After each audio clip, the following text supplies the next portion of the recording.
ಭಜತಾಂ ಕಲ್ಪವೃಕ್ಷಾಯ ನಮತಾಂ ಕಾಮಧೇನವೇ.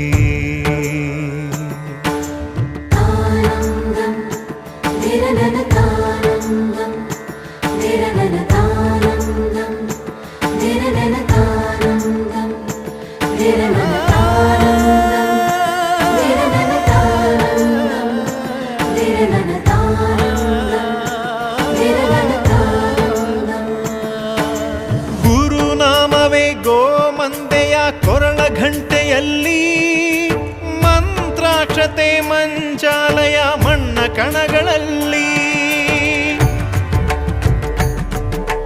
ಮೂಲ ರಾಮ ನಿನ್ನ ತಂದೆ, ನೀನೆ ನಮ್ಮ ತಾಯಿ ತಂದೆ. ಸತ್ಯದ ದೀಪ ಹಚ್ಚುಬ, ಕರುಣೆಯ ಕಿರಣ ಚೆಲ್ಲುಬ, ರಾಮನ ಸಾರ ತುಂಬುಬಾ.